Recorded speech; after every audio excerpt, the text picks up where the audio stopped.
Welcome to Life-Changing Challengers, the podcast where passion meets purpose. I'm Brad Minus, your host, guiding you through stories of transformation and triumph, from endurance feats to overcoming adversity. Our guests defy the limits and inspire action. Ready to ignite your desire and incinerate your barriers?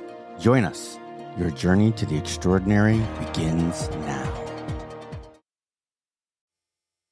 And we're back with another episode of Life-Changing Challengers. Again, I'm your host, Brad Minus, and I am extremely privileged to have Eric G. on the show today. He is the author of The Power of Personality, and we will get into his book a little bit later. But let me just tell you a little bit of something about this amazing person. He is a classically trained pianist, a backyard-trained barbecue dilettante, a three-time fantasy football champion, a professional mentor, amateur magician, and infinite Pez dispenser of saccharine bits of 80s and 90s pop culture. He's also managed a golf course, hosted a pre-podcast show on a dilapidated radio station in East Hollywood, coached high school basketball, designed his leadership structure for a Boy Scout troop using his personality type method, lectured on businesses at university, graduated from USLA where he studied English literature and screenwriting. And if that wasn't enough, he also has an amazing coaching program called Utopia, Y-O-U. Eric, how are you today? Thank you for being on the program. Thank you for having me, Brad, and thank you for that introduction. It was very kind. Yeah, you are the jack of all trades and probably a master of all of them. I am a jack of all trades and a master of nothing, but I'm willing to learn from you. So let me ask you this question. Can you tell us a little bit about your childhood? Maybe, what was the complement of your family? Where did you grow up? And what was it like to be Eric as a kid? I grew up in Los Angeles. I was a typical Asian American. I think I'm a third gen kid. And I love how you had that description of my background and what I've done, because it's more descriptive of me as a young kid as well, in terms of I had a really difficult time always following through with things. I'm definitely someone who gets really excited about stuff. Even now, I'm like that, and I'll get into it and do it. Maybe, especially back then, I didn't always finish what I started. And that was something that I knew in my life that I really had to work on. And as a kid, I just started realizing that, I didn't necessarily fit into what was being taught to me like that. You're always taught, okay, do your homework, put all that stuff in an organizer. You should want to do the steady things to get to where you're going. And I was that kid who was no, I had to genuinely really love something in order to do it.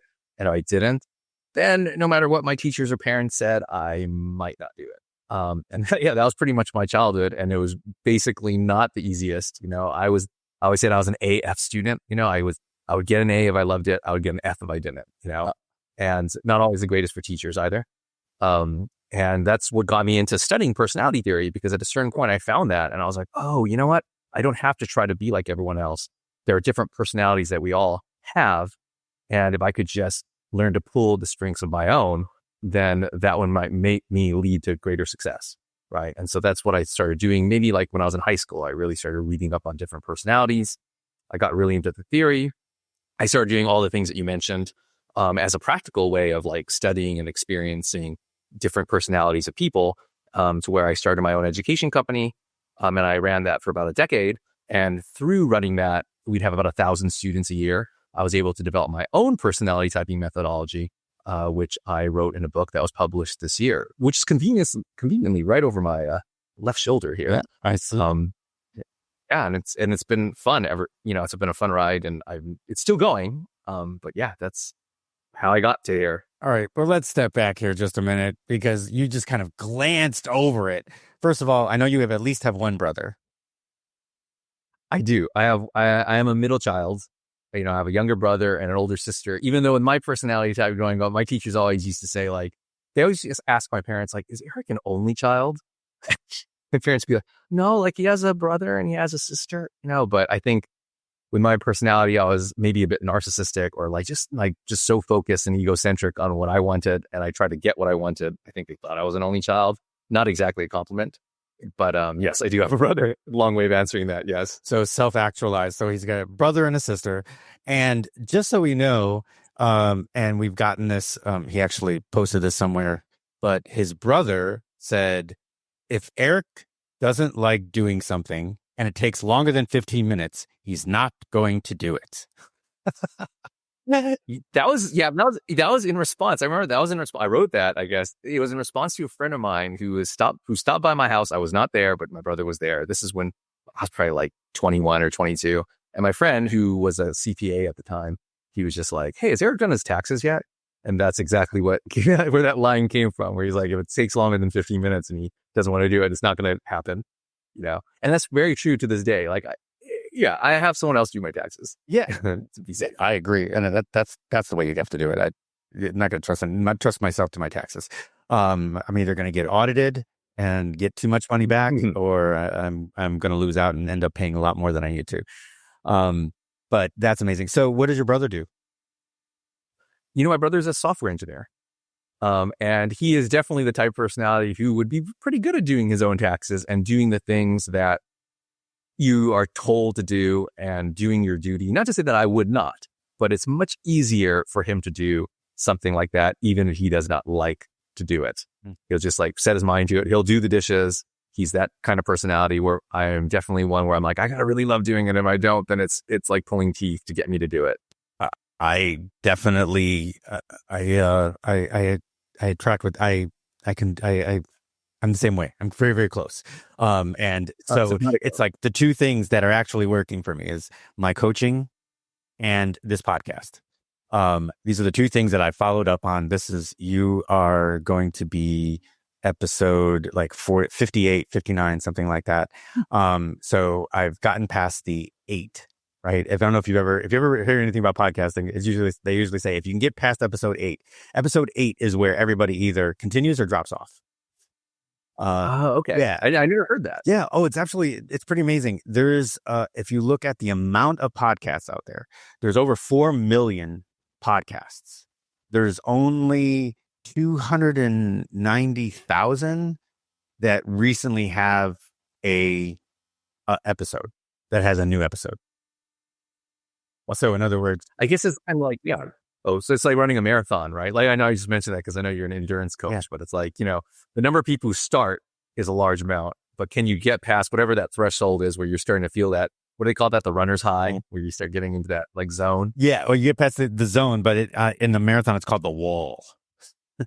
Okay. Yeah. It happens about mile 18, is for most people.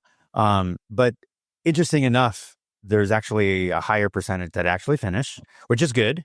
Nowadays we've got enough technology, but back when marathons first started logging in age groupers, what they call it, where it wasn't a professional runner. You're right. You're absolutely right. People would start the marathon and there would be more people that started it than finished it. You're absolutely right. The 100 milers nowadays is kind of where people are now. There's more people that finish it. There's more people that don't finish it than finish it, right?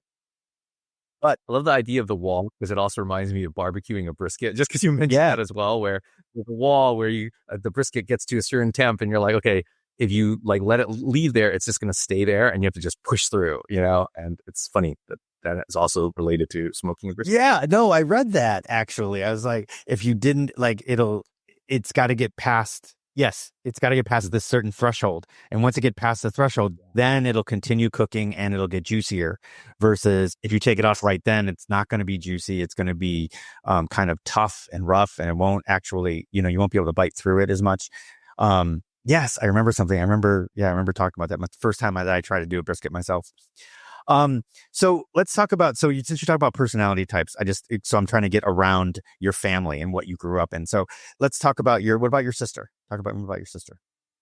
Yeah, that's a great question because we always start with our family, right? I mean, we know them the best. They are the ones that we're most likely to enjoy their company and also hate them with their company, right? And annoy us. So like I'm going to be throwing a lot of animal names out here just because my personality types, I define them with animal archetypes. So my sister would be a shark. And I think in general, you can kind of get what a shark is like. Just like a shark, narrow focus, action oriented, very active, physical, likes their freedom, likes their independence. And at first glance, they might appear mean, just like a shark might, because they're almost always on the attack. And with my sister, as an older sister, I always bring that up because a lot of times we have that idea that older siblings are always like the responsible caretaker types. And I was like, no, that's not true. It's only true about half the time based on the percentage of the population. But that other half of the time, it's not. And you're only going to notice that when you actually do have a sibling who that doesn't fit. And for my sister growing up, that didn't fit. She was definitely not like, oh, let's make sure everything's okay with you, younger brother. It's more like, hey, let's have fun. Let's do a radio show together. When we were younger, we actually started doing a radio show on like, like a tape deck and started recording ourselves. And we pretend to be like DJs and like talk because for her personality, it was all about having fun. And I think that's true too when you're interacting with your family, like start realizing like, oh, okay, this per sibling is like this, but this sibling is like this. And instead of trying to change them, you just got to go with it, like recognize it for the strengths and weaknesses that they are. Oh my God, it's amazing you mentioned that. Oh my God. So when I was a kid for like 3 years, and I don't know what it was in my brain, but for 3 years, I kept asking my parents for Christmas and for Hanukkah, I wanted a tape recorder, a cassette tape recorder. I wanted one ski bad. I was like, I can't wait. And then finally, my dad like gave me this, he gave me this brand new tape deck, and it was, the big giant rectangle, and it had the big giant buttons that you had to like force down, and exactly. And I was so excited to get that. Made all kinds of sound effects. I played radio show. I sang into it. I mean, I carried it wherever. And then the following year, I was like, "Oh, I really love that, but it's so big to carry around. Can you give me one of those really tiny ones?" And then I started carrying. Then I started carrying it around with me, and I just like I said, I'd hear a sound effect and I'd like tape it, and then, something would pop up and I'd be like talking into it. And, obviously as a kid, and my parents would be talking and I'd slide it underneath the door and, I'd listen to it later. So that's funny that you're doing a radio show with your sister. That's awesome. And that shows too with you, like, you knew at an early age, or at least felt at an early age, like this is something that I love doing, like this is a passion of mine, and look where it took you now, right? It's like really cool in that way. I appreciate that. What'd your parents do? My father was a systems analyst, which I say that and it's like, what the heck is a systems analyst? Really, it's just an intermediary between the people creating the software engineers and the users, right? Which, studying personality theory, you start to realize the software engineers are generally a different personality type than users. So as a systems analyst, it was my dad's job to like explain this to these people and be able to connect to both of them at a certain level. And actually he was quite good at that, even though for the most part, he was definitely someone who was always more about following his actual fun interests. And that really had a huge impact on me because he was definitely of the personality type where he would just tell me as a kid, like, hey, don't like worry about what people think, because at the end of the day, no one cares anyway, so you got to do what you want to do, as opposed to like trying to assimilate or fit into what everyone is telling you. Which is funny because my mom was a high school principal, which is the exact thing that principals tell you to do, is like, no, do what the kids are doing so you don't get in trouble, right? So that was a bit of a conflict already right there. And I'm thankful growing up that my mom actually deferred to my dad in that regard, and she let him say those things, maybe because she knew in her mind that as kids, my brother, my sister, and I, we were almost always going to follow our father, because whenever he told us something to do, he always had like a logical reason behind it. And for us as kids, we're like, okay, that makes sense. We're going to do that because you've convinced us. He never said like, hey, do this because I'm your dad. I'm telling you to do that. And at least for our personality types, I think that worked a lot better, which is why personality typing is so helpful for parents too, because, some kids are going to follow authority and they're going to like that. It's going to make them feel safe. But half the kids are not, and you want to have a good relationship, obviously, with your children. So if you don't want to piss them off enough, like it's good to figure out what they are so you can kind of adjust, right? Makes sense. All right. So what type of animal was your dad? So he would be called a chimpanzee. It's a chimpanzee personality type. And the biggest, I would say that's like, they're subversive because they like to tell a lot of jokes, do a lot of pranks. Information is a big thing for them. They are always into reason, logic, and figuring out the reason why things happen and breaking that down. But they're also going to be the type to not necessarily take that too seriously in the general scheme of things, because authority is not something that they particularly respect, which is odd because my mom, as a school principal, they rule generally by authority. So once again, I don't know what was going on there psychologically, but that was the case there. So for him, he was all about making life fun, but also he'd always just tell us, hey, like, I will support you in anything you want to do, but you better like, life is not easy. So if you're really interested in something, go for it. But if you don't go for it, then you're just being lazy, and that's not a good excuse. So, yeah, that would be a good description of a chimpanzee. Like, think like, Tony Stark. I think Tony, like Iron Man, that's a great archetypal fictional chimpanzee. Interesting. He's joking. Yeah. He's all about information. He does research. He experiments, that kind of thing. Without the suit, who are you? A philanthropist, billionaire, genius. That is exactly what a chimpanzee. They're a little cocky. Their weaknesses, obviously, every type has weaknesses, right? And their weaknesses, they can be a bit arrogant. My dad could be a bit arrogant. He definitely had a very high respect for his own intelligence level. So interesting. And so would that make your mom a shark too?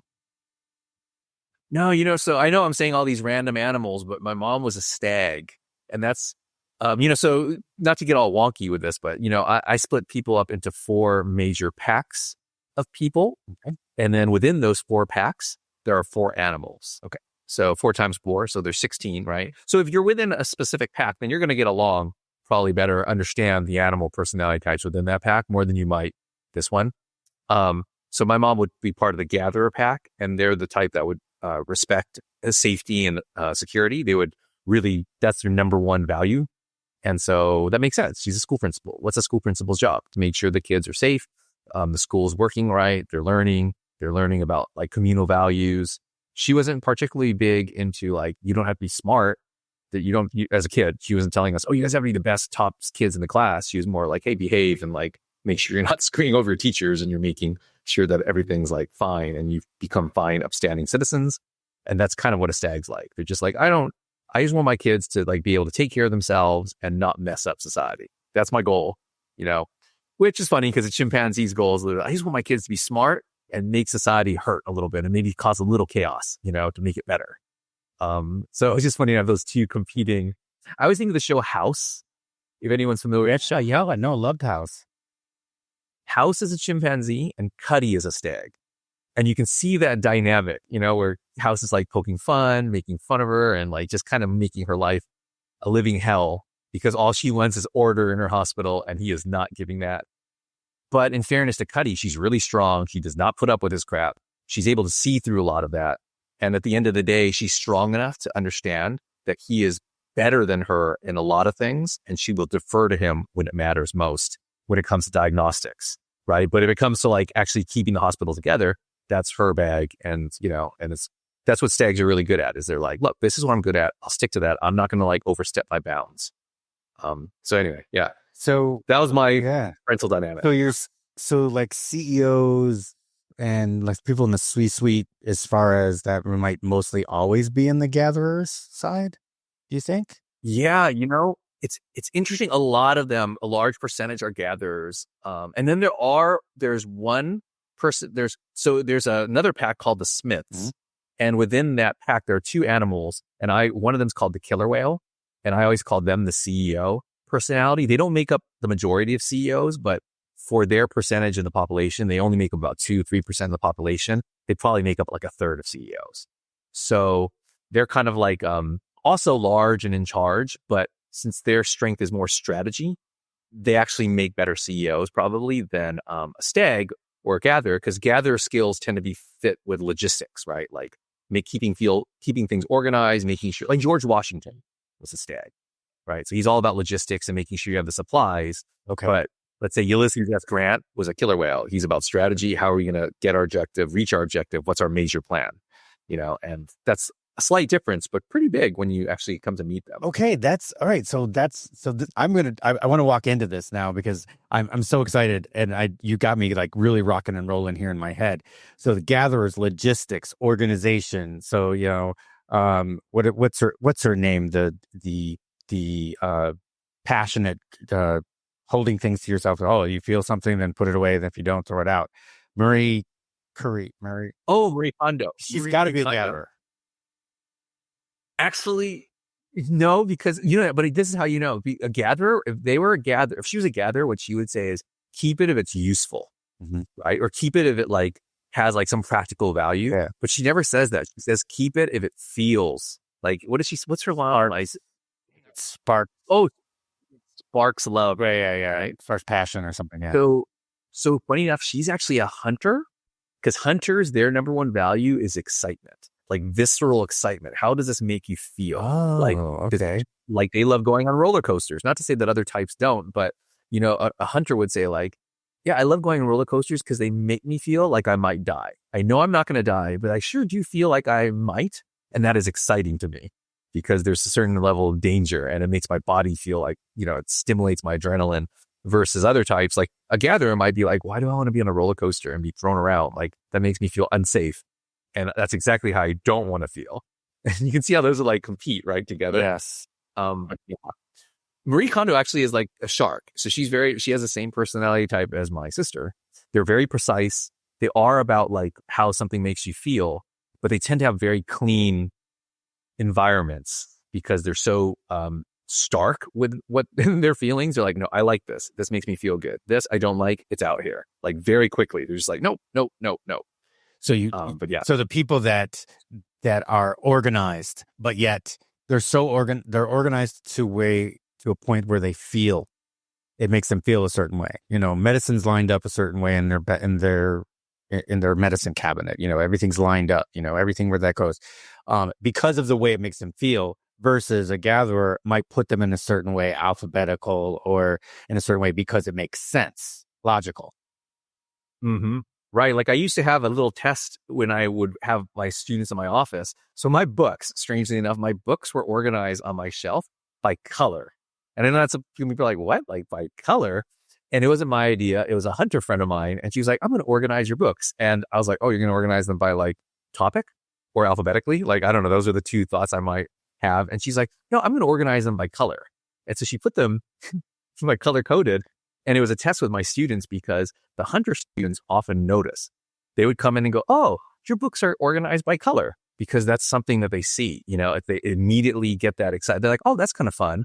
Versus, yeah, you're right. A gatherer would be more about like, let's do it alphabetically because that's a structure that I can understand and it's really easy to understand. And, you know, it's certain and we can find it. But, and yeah, so I just got into the habit of like, oh, what color book was that again? Oh, yellow. Okay, yellow. And it was actually pretty fast for me to find books after I started seeing the world that way. Yeah. I myself am not a hunter, so I had to like adjust a little bit to that. But it was fun. Yeah. So okay. So we've got the gatherers, logical.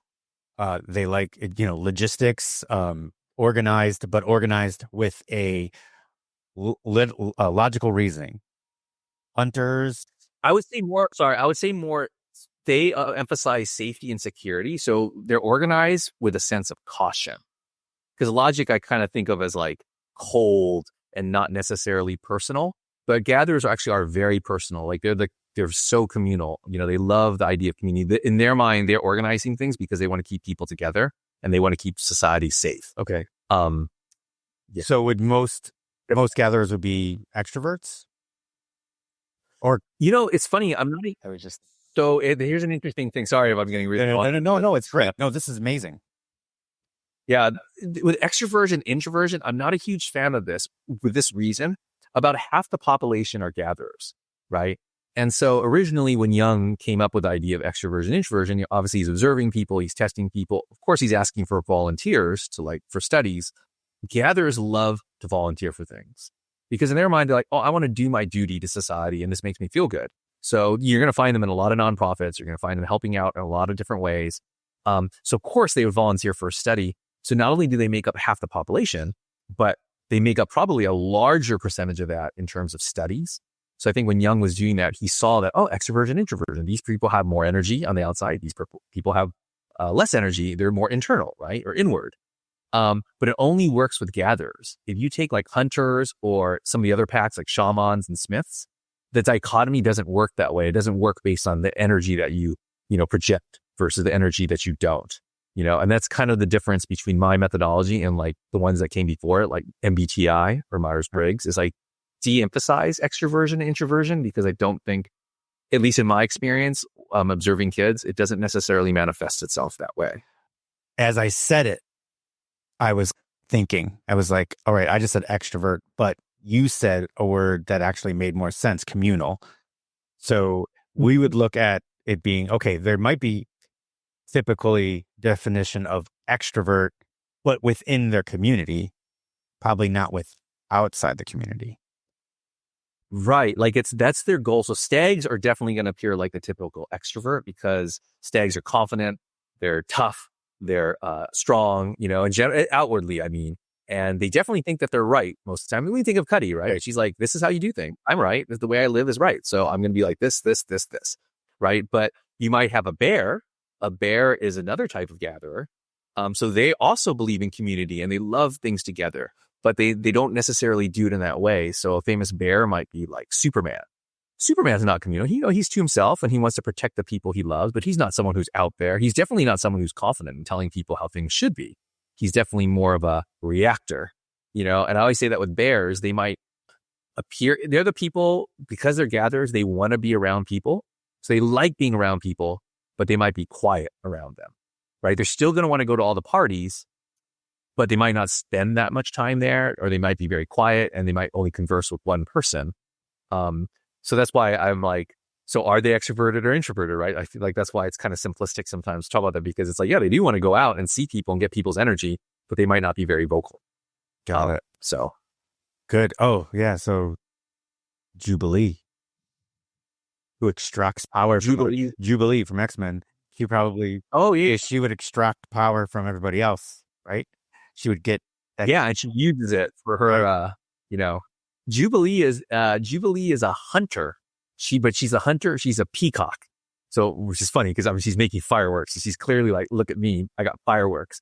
Because hunters gain their energy from visceral excitement, right? So she's funny enough. She's literally symbolically absorbing that energy and then using it to like demonstrate, which is something that peacocks love to do. They're like gifted performers and showmen. So they just like, where'd you get a hunter like Wolverine, who actually literally is a hunter, right?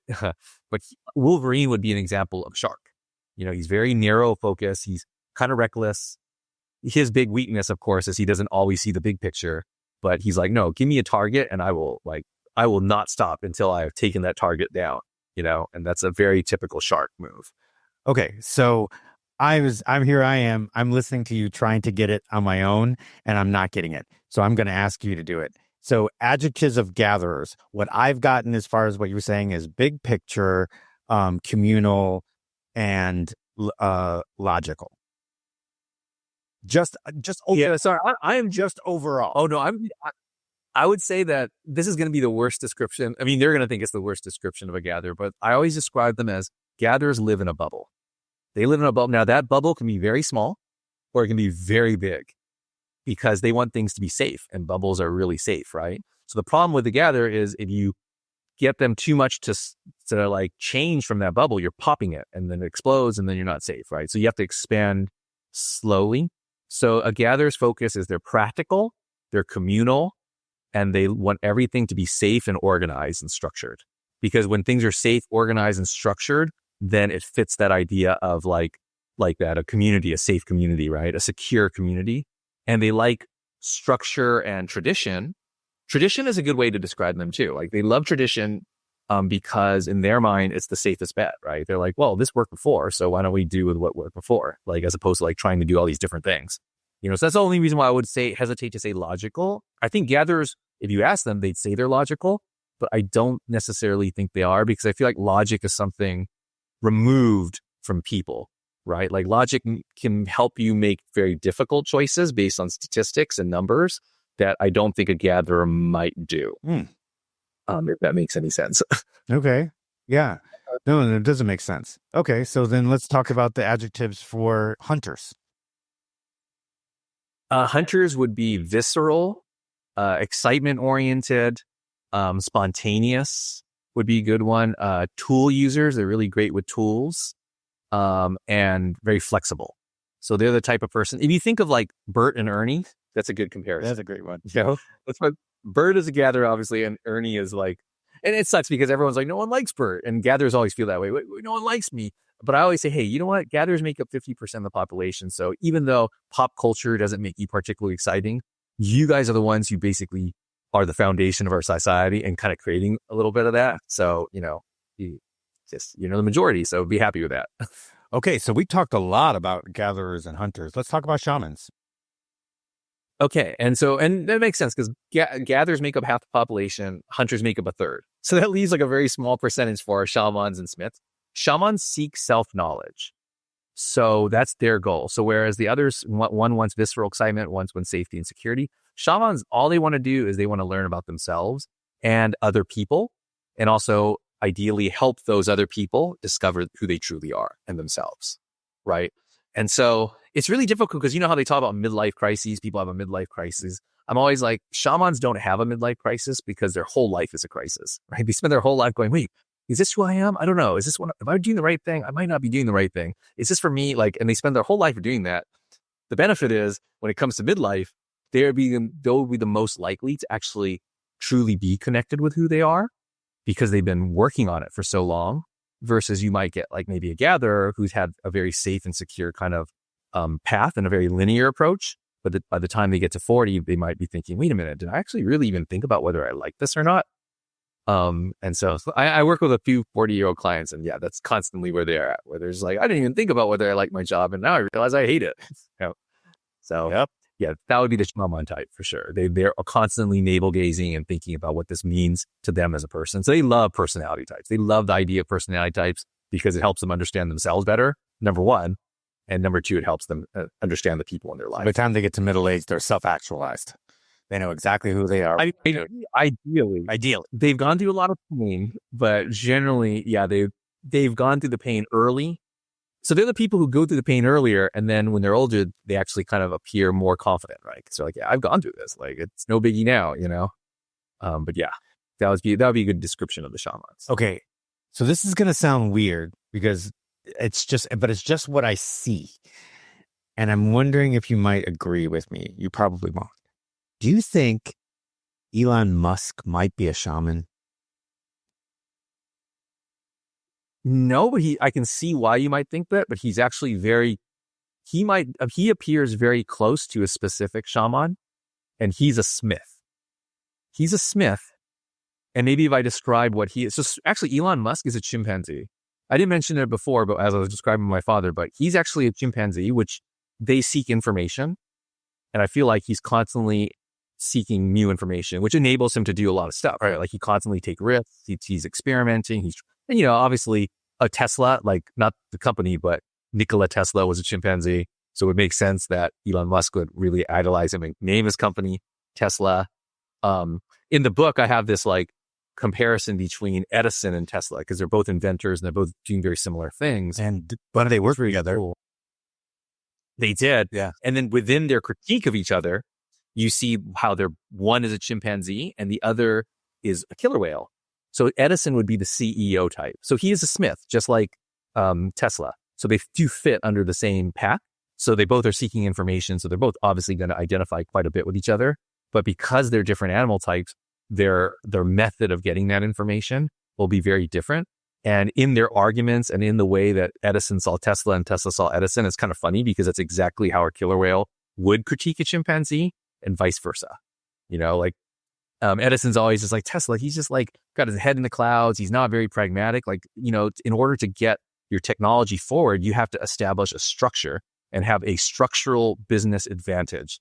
So let's get this and I will have this advantage and everything's going to be DC. Even if AC makes more sense, everything's going to be DC because I have put in the work to create this, just use my strategic ability to control things. Because killer whales are all about control.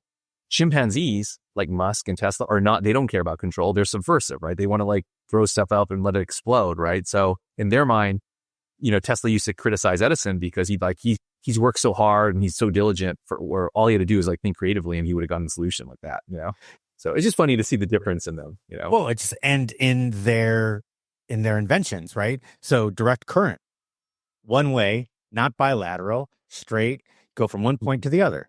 Alternating, being able to go in different directions. That describes both of their personality types, just like you mentioned, right? Edison had one way to do it. He went through it direct. Tesla was like, no, we can go around and above and backwards and forwards. And da da da, and you just go around. So that makes total sense. It makes complete sense now why they butted heads on alternating and direct current. That's funny. That's so funny. I never thought about that way. I should have put that in the book. Jeez, like I had a whole chapter on that. I didn't think of the symbolism of that, but yeah, that's perfect. I just think that's amazing. So we have gatherers, hunters, shamans, and smiths, and interesting that I at least was on the wavelength as far as Elon Musk goes, is being close, not a shaman, but a smith. And that makes perfect sense. I think the guy's great. I think he's amazing. And especially like what you said is like, let him, like they're willing to like, let it go and let it all blow up. And that quote that he mentioned when people were talking to him about, well, you know what, you're just going to lose all your advertising. I'm like, so then let them go. I don't need them. I don't need their money. Let them go. I just loved that. Right, and if it was a killer whale, it would be totally different, right? Because they are the CEO type. I mean, I know he's technically a CEO, but he probably has a mentality that's not typical. Like you wouldn't see Tim Cook do that ever, right? And that's the difference in their personality. But it's cool because that kind of let it go attitude has enabled him to be successful in his particular field. Like if he was in like a logistics field, like if his company was a logistics company, probably wouldn't do so well. Right. But it's not. It's a tech company. And with tech, you need innovation. And for innovation, you need to build something and then tear it all down and build something else. And then tear that all down and build something else. And just keep, staggering up. And it shows, That's amazing. How did you come up with all this? I learned MBTI first, right? And MBTI has like MBTI also has 16 types. So a lot of people will read mine and go, oh, it's the same thing. But then when you actually read the book, it's like, the way that you're diagnosing people is so different because obviously I don't believe in extroversion, introversion in that way. And MBTI is always about like, you're either extroverted or introverted, and even something like I use like Musk as an example, like he would be a chimpanzee. And in MBTI terms, that would be an extroverted kind, right? And then the introverted version would be someone like Einstein, right? But the way I divide them isn't like whether Elon Musk is more talkative versus Einstein being more shy or quiet or low energy. It's more how they grasp the world, right? Because I saw that with my students, right? Like if you're a Smith and your number one priority is information, then of course that's going to determine the differences between the Smiths. And since both chimpanzees and the introverted version would be the owl, both of them want information, but it's how they process it that is the difference, right? Chimpanzees process their information by experimenting. Like this is my theory, this is my idea. I'm going to create an invention or do an experiment, see if it works. If it blows up in my face, I have new information and I'm going to do a different one that adjusts to that, right? You think of like House, right? House is a chimpanzee. He's constantly like, I don't know, like, let's give them this thing. And maybe if it makes them sick, at least we'll know, right? And then we can change it, but we're not going to know unless we do it, right? Whereas an owl, they process their information internally in their mind. So they will be more observant. They will calculate in their head, just like Einstein, right? Einstein was a scientist who never had a lab, right? He did all the calculations theoretically. And there's a lot of strength to that as well, right? They're just two different personality types, and that's the distinction, That's amazing. So I love that. I love that idea. So owl being more, okay, we're going to think about it. We're going to put it on paper. Then we're going to experiment. And chimpanzee is trial and error. No, we're going to put these things together. If it works, great. If not, we'll try something else. So, I would disagree as far as extrovert and introvert on Musk. I think he's an extrovert because he needs to be, not because he wants to be. I believe from what I've read and what I've seen of his interviews and everything else, I truly believe he is more at home, either in his office or in the lab. And I think he only does this because he knows this. He's the CEO of X. He's the CEO of Tesla, and and the founder of Tesla and stuff. And he has to be there, in order to make this. No, I 100% agree. That's why I use it as an example of why I don't believe in extroversion, introversion. Like if you do MBTI, people would say, oh, he's an extrovert. But I always say, just like Tony Stark, yeah, he's talkative and stuff and he jokes around. But like, just like you said, if you ask them, where do you want to be most of all? 100% they're going to say in a lab because that's where they're experimenting. And that's like how they engage with the world, right? Is in a lab. I mean, they're both pretty nerdy, Smiths are going to be kind of nerdy already, and nerdy in a good way. I'm not saying that's a bad thing, but they're not the most socially adept people sometimes. I worked with a lot of software engineers when I used to help my Hulu team and like understanding personality. And software engineers are not always the best at like, reading people and working socially. I get it. So I coach as my side hustle. This is a passion. My outside job, the job that actually makes money, is I'm a senior IT project or program manager. Oh, and so I've been around. So I help manage those the developers. So I've been around them a lot. Very, very like bare, very straightforward and going at, or an owls, like a lot of owls. They'll sit there and, I mean, it's all theory, right, like code. Yeah, a lot. I would say it's a lot of owls. Some chimpanzees, but mostly owls. And they think about it and then they code it and it works. And then some of them will write down code, fix it later. So I would probably move it on in that direction if I thought. Is that what you think, as far as the people that you've met, as far as your brother is concerned? Yeah, my brother's a little different, but he's a gatherer, but you're going to get a lot of gatherers in a lot of positions, right? Because the nature, they're half the population. But yeah, the interesting thing I found also, a lot of owls, a lot of chimpanzees, a lot of spiders. I didn't mention spiders, but they're another Smith. But the funny thing is, even within that industry, I believe there's something called the NOC. I might be doing that. No, Network Operations Center. Yeah. Yeah, and those are the hunters. If you're going to find hunters in that industry, they will be the hunters because they're like 24/7. They're like SWAT team firefighter types, right? They're like, okay, we're going to get in and fix the situation. They're objective, they're targeted, but then they also want free time to play when they're not on the clock, right? And that's very much like what hunters like. Hunters like really a flexible schedule where they're just like, hey, I will work hard, extremely hard for a specific period of time as long as I get to play the rest of the time that I'm not working in, And so I think of the NOC as being the hunters of that sector. But for the most part, you're right. Like, yeah, owls, you're going to get a lot of Smiths. Yeah, for sure. They were amazing. So slowly starting to get this. I'm going to read. I'm like super excited to read the book because I need to read the book, and I wish I would have done it beforehand. And I probably would have if it wasn't for a hurricane. Nobody. But no, I'm super excited to do that. So, tell me about how you. Let's go back just a second. So tell me about how you started your education company. So the funny thing is I was working as a tutor for another company.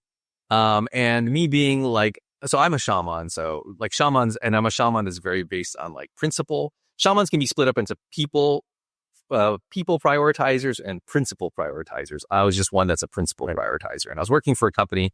I thought they were kind of unethical. So of course I'm like, well, I don't believe in this.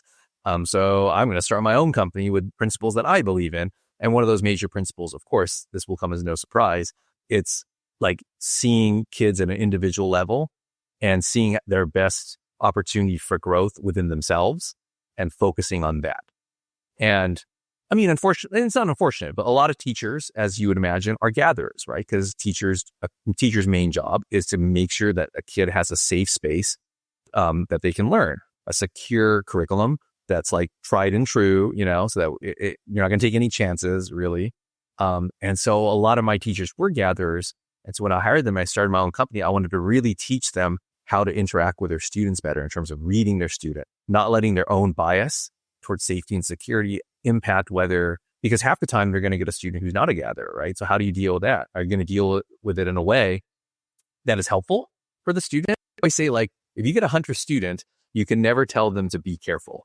And that's like probably this example I always use, because gatherer, the first thing they're going to say to a hunter when they're taking a chance, like maybe like playing on the monkey bars, they're going to be like, be careful. And you can't tell them that because hunters, their strength comes from their ability to take risk and assess risk quickly, right? And as a kid, that's where you learn it. On the monkey bars, on the swings, doing cartwheels, they're the kids who come back from summer vacation and maybe they have a broken arm, because they tried something, right? But if they don't try that, and when the stakes are low, when they're an adult and the stakes are higher, they're not going to be good at that. So when you tell them be careful, it takes that away from them, that power away from them, because you're telling them who they are and where they get their strength from is not right. So I always used to tell my teachers, tell them to concentrate or tell them to focus, because essentially you're saying the same thing. You're basically saying, hey, if you're going to swing on those monkey bars like that, you got to pay attention and focus. But a hunter will read that totally differently. They'll read it as like, okay, you're saying it's okay for me to take chances, but when I do, I have to be like, I got to take it seriously and I got to really focus. And it's like that. Like in my experience with kids who are hunters and when their teachers tell them that, they immediately do better in school because they're feeling like they're being seen. And sorry, that was a long story. No, don't be sorry. That's perfect. I just think that when people start listening to this episode, they're going to be start like giving themselves maybe an idea of what they might be. And they're like, oh, well, then how would you deal with that? Then hopefully they'll actually want to dig in. They'll grab the book, they'll read it, and then they'll be actually able to focus a little bit better. And it might give them that nugget that I always tell, but which is the reason for this podcast in the first place, is to talk to people like you who have, I wouldn't call it for you. You're the only person that I wanted to bring on because I was just so excited about your book and about what you represent. Your so-called adversity basically was the fact that you didn't finish things. You had no follow through and you didn't finish things. And you figured that out by coming up with the ability to, put yourself into a personality type and then find a way for you to actually follow through using your personality type. That's a little bit less dramatic than some of my other people that have we're addicted to drugs, people that had major accidents and, lost their legs and that type of thing. But I think this is just as important because what I say is that what I want everybody to come up with is one nugget of information, one nugget that you can take away, act on. And if it works, great. If it doesn't, you've learned something and you can do the opposite, or you can find something around that, or you listen to the next episode and get another nugget. Either way. But that's what I want people to take away from that. And I think this is extremely important because of knowing yourself and the way you learn, the way you talk, the way you are is going to give you the ability to use that and develop a technique that works for you, might not work for anybody else. Right. And growing up, like I would say that, the biggest adversity for me was not only that, but just feeling like a weirdo, right? Like if you have different values than you're being told from your teachers. And this is, I work with a lot of students who actually are shamans. So shamans have this feeling oftentimes where they grow up and they're like, I'm such a weirdo. But Smiths also have that feeling, but they react to it differently. Smiths are like, I'm such a weirdo. So screw those people. I'm just going to do what I do, because they're going to see, right? So they get a chip on their shoulder that way. But shamans are like, oh, maybe I should assimilate. And so a lot of their life is that conflict between wanting to assimilate, but not really feeling like they fit in. And my shaman type is one that appears to be fine on the outside because I joke around a lot and I'm pretty laid back. But inside, I still felt that kind of tension. And I work with a lot of, and I just want to let them know, and people who are listening and reading the book to know, like, even though your values are different than people, you're okay. Like you can find a better way. You don't have to be depressed or feel like you don't belong in our society because our society needs you as well. Everyone's needed in a certain way. So, there's hope. Like, nice. And the company that you started, but you still have, is this Utopia? Yeah, the Utopia Project. It's part of like my life coaching and I also do writing coaching because I put them hand in hand, but yeah. Okay. So this is not the education company that you started. No, so the education company, I actually stopped doing that. Funny enough, I mean, this is a longer story than it should be, but my background is in screenwriting. That's where I went to school for. And I decided to share the education company to kind of pursue writing. And I was writing scripts and pilots and trying to get them sold, which is very difficult here, or difficult anywhere, but especially in LA. And a friend of mine, I got to talking at this bar with other writers and people got really into the animals, like my personality methodology. And my friend was like, hey, you should write a book on this. I was like, oh no, I'm going to keep writing my pilots, and then she took the ideas and put it into an episode of TV that she wrote on. It's on the show called Mythic Quest on Apple TV. And she put it in there. And I was like, oh shoot, if you put it in there and it was good enough to go in there, then I probably should pitch this as a book and write it. And that's where it got started. And I did it and, I was able to get an agent and publisher and yeah, here we are now. So long story short, that's how it came about. So you published this traditionally. Yes. I used a traditional publisher, through my agent. That's outstanding. Yeah. So it's, it's just so weird because almost every single one of my episodes I've got an author that wrote a book and most of them is published. So it's Oh yeah, there's nothing wrong with that. But yeah, I went the other route. no, it's much harder. It's much harder on the traditional side. So I think that makes the things a little bit greater because I mean, I didn't know this, and I just started doing it as a side hustle. Is like I started publishing coloring books for kids.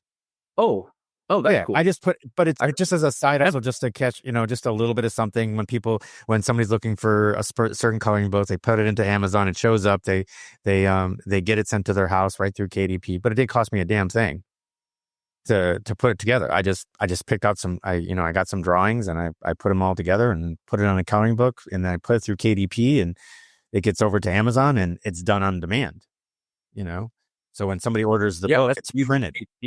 Say again?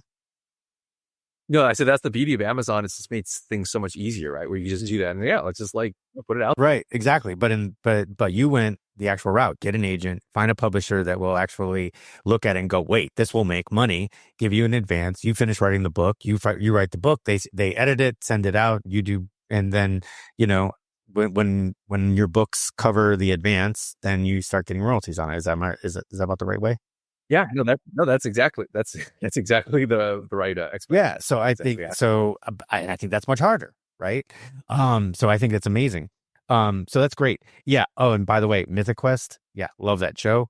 And now I'm gonna have to figure out which episode that was because I'm gonna have to. You'll know it's in the second season. Okay. I will say, my friend Katie is awesome and great, and I do feel like. Well, did you see both seasons of Mythic Quest? I think I ended at like the second episode of Mythic Quest before I got involved with something else because I'm like you, I can't finish up something. So, yeah, I will. My friend Katie, she wrote one episode in season one episode in season two. And in season two, it's the one that it's the one that she wrote in season two. But her season one episode is, I think, the best episode. I've been told, because I've only seen one episode of Mythic Quest, but I've been told that her season one episode was the best episode in Mythic Quest history. So.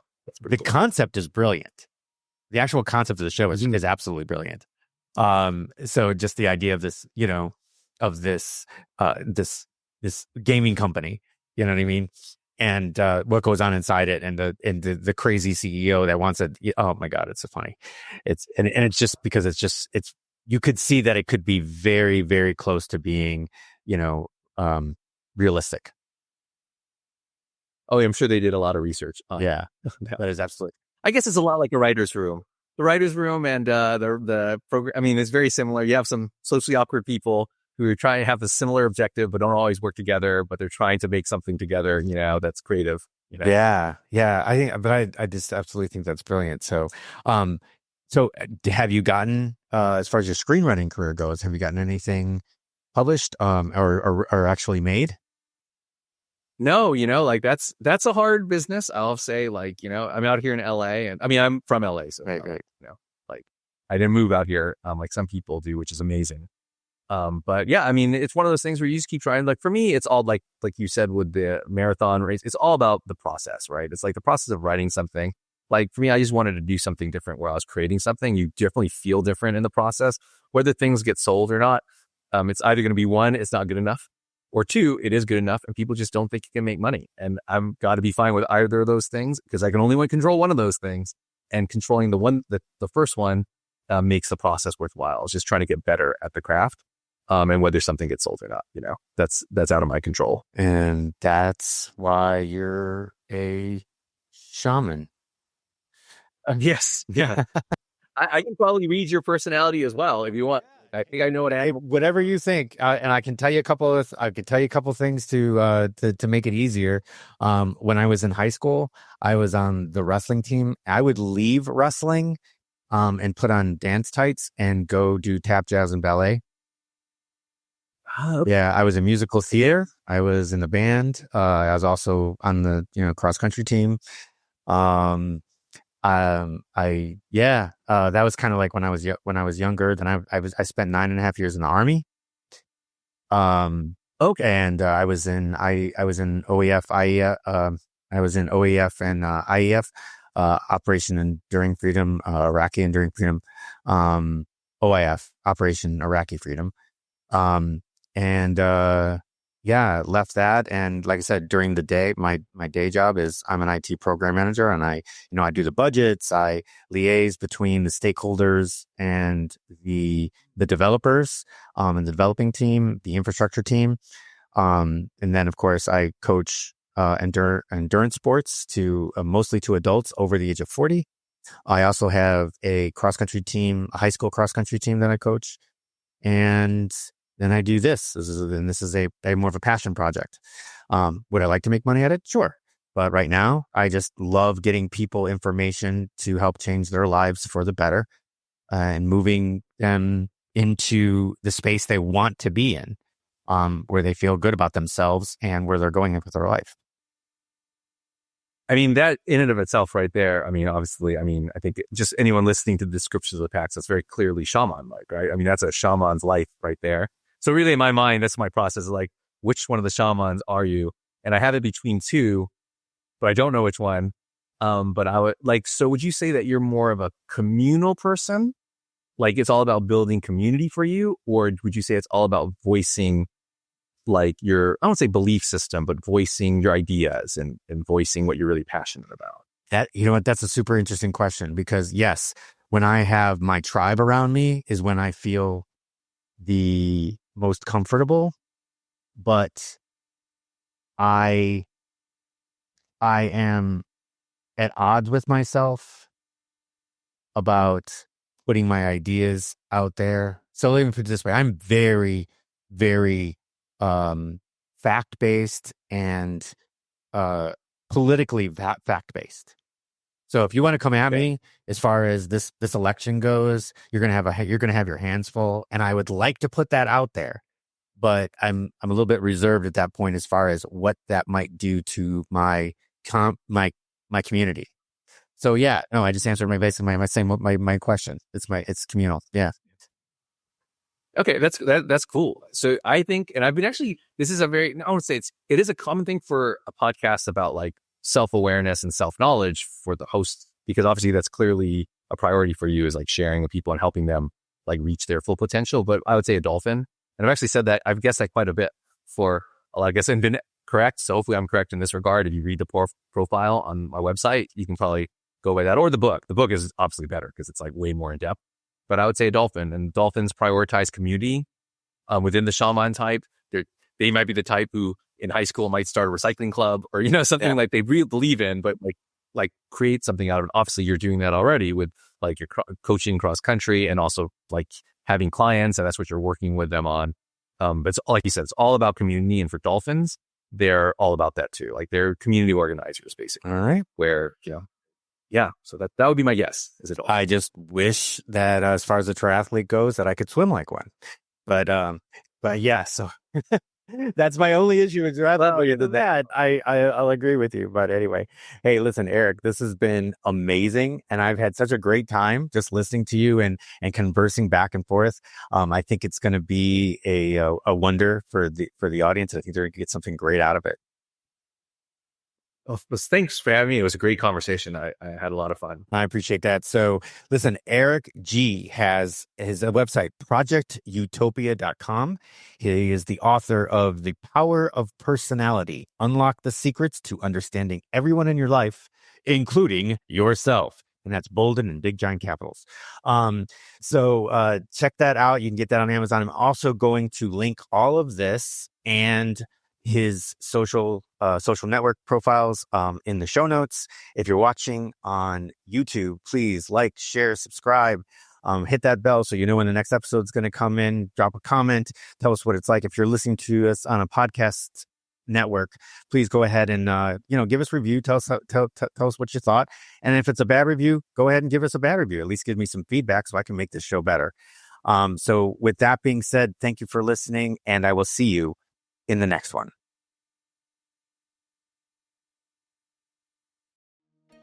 Well, that wraps up another episode of Life-Changing Challengers. I'm your host, Brad Minus, saying thank you for joining us on this journey of transformation. If today's stories inspired you, please take a moment to review, share, and follow us on your favorite podcast platform. Your support helps us reach more listeners and create an even bigger impact. Remember, every challenge is a chance to grow. Until next time, keep pushing, keep challenging, and never stop pursuing your extraordinary.